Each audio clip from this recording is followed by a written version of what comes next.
O Saitama tem uma força física absurda, que só é rivalizada pela sua própria resistência, já que ele é simplesmente imune a qualquer tipo de dano. E também pela sua velocidade, já que o Careca de Capa consegue acompanhar a velocidade dos adversários mais velozes sem fazer nenhum esforço.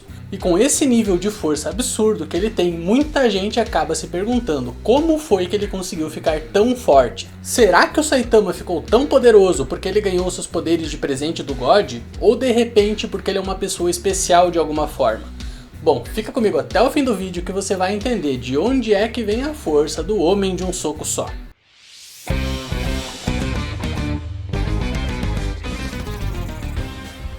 E aí galera, tudo beleza? Eu sou Vinícius Winkler, esse é o NerdTube e hoje eu vou falar de One Punch Man, então já dá aquele soco caprichado no like e garanta sua inscrição aqui no canal. Logo no terceiro episódio do anime, o Saitama explicou como ele fez para ficar tão forte e deu detalhes da sua rotina diária de treinamento, no qual ele faz 100 flexões, 100 abdominais, 100 agachamentos e 10 km de corrida, além de outras coisas, como jamais usar o ar-condicionado ou aquecedor para se acostumar tanto com o calor quanto com o frio.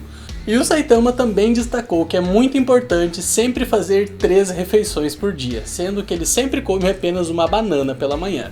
E ok, vocês podem estar achando esse treinamento totalmente ridículo, mas eu desafio vocês a tentarem fazer aí na sequência 100 flexões, 100 abdominais, 100 agachamentos e depois ainda saírem para correr 10 km.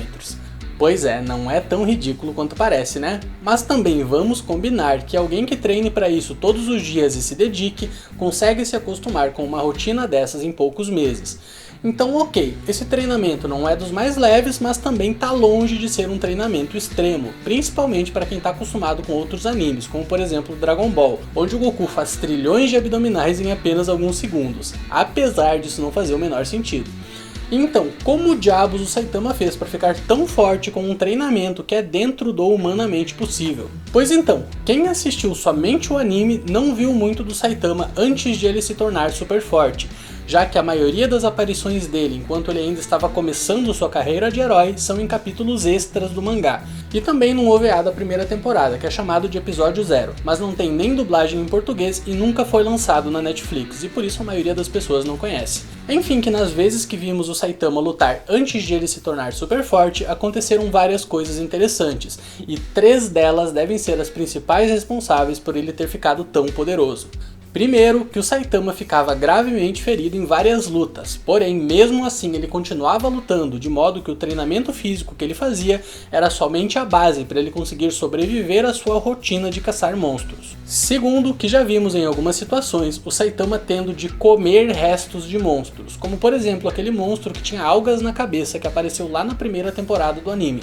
E se a gente parar pra pensar, isso faz bastante sentido. Afinal, antes de se tornar um herói profissional, o Saitama era um desempregado que sobrevivia basicamente de doações das pessoas que ele salvava. E por isso ele provavelmente precisava comer carne de caça às vezes. Pois é, aposto que agora você entende o porquê de ele gostar tanto de promoções no mercadinho e de carne de primeira, né? E a terceira coisa que o Saitama fez ao longo desses 3 anos de treinamento foi jamais desistir. Pois é, não importava a situação, o Saitama nunca desistia. Como ele mesmo disse pro Genos, ele continuava fazendo flexões, mesmo quando seus braços faziam barulhos estranhos, e jamais se permitiu ter um único dia de descanso. Ou seja, o verdadeiro superpoder do Saitama não é a sua força física, mas sim a sua força de vontade, já que ele é tão persistente que absolutamente nada faz ele desistir dos seus objetivos. E além disso, o Saitama é tão cabeça dura que nem mesmo poderes psíquicos de alto nível conseguem mover o seu corpo contra sua vontade. E você pode estar se perguntando o que essas 3 coisas têm de tão especiais, mas se a gente pensar direito, essas 3 coisas, lutar até ficar gravemente ferido, comer restos de monstros e ter uma força de vontade inquebrável são exatamente as 3 coisas que o Garou fez antes de começar a quebrar o seu limitador. Afinal, basta assistir os 2 últimos episódios da segunda temporada do anime para ver o quanto o caçador de heróis ficava ferido em suas lutas e mesmo assim ele jamais recuava. E isso também acaba sendo reforçado no mangá, quando vemos o Garou ficar com buracos no seu corpo e mesmo assim continuar lutando. Também já vimos o Garou ter que comer restos de monstros para poder repor suas forças e se recuperar dos ferimentos. E a força de vontade do Garou também é quase inquebrável, já que só teve um único inimigo que ele enfrentou durante toda a obra que fez ele se dar por vencido e desistir da luta. Mas eu não vou dizer quem foi esse inimigo para não dar spoilers. Enfim, que o Saitama e o Garou trilharam exatamente o mesmo caminho para se tornarem poderosos. A única diferença é que o Garou começou esse treinamento extremo há poucos meses, enquanto o Saitama já fez 3 anos desse treinamento. Então basta pensar que toda a história de One Punch Man, desde que o Saitama conheceu o Genos até o momento atual da luta contra o Garou, se passou no máximo uns 2 a 3 meses. E esse foi o tempo no qual o Garou treinou igual ao Saitama, e nesse tempo o Garou chegou perto de ser nível Deus. Então tenta imaginar o Saitama enfrentando os mesmos desafios que o Garou por pelo menos 15 vezes mais tempo do que isso, enquanto se fortalecia todos os dias. Pois é, o Saitama já tá no nível Deus vezes 1000, e outro detalhe importante é que foi após 1 ano e meio de treinamento que o Saitama acabou ficando careca, que foi o ponto a partir do qual ele não conseguiu mais identificar quais inimigos eram fortes e quais eram fracos, já que todos acabavam morrendo com um só soco, o que acabou deixando ele extremamente entediado.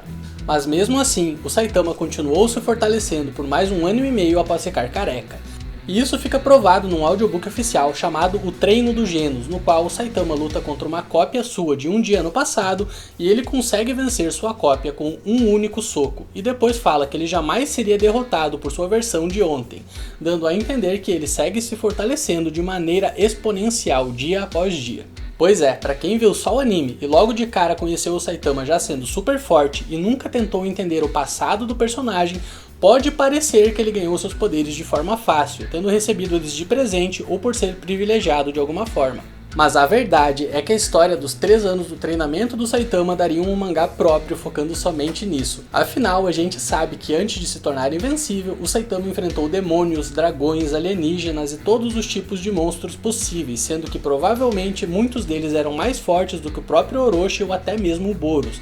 Mas é provável que nós nunca venhamos a saber todos os detalhes disso. Afinal, essa é justamente a proposta da obra, mas quem sabe um dia o One e o Murata decidam fazer outro mangá abordando o passado do Saitama. Enfim, nerd, se você gostou do vídeo, não esquece de deixar aquele like caprichado e de se inscrever no canal se ainda não for inscrito. Até o próximo vídeo, valeu, fui!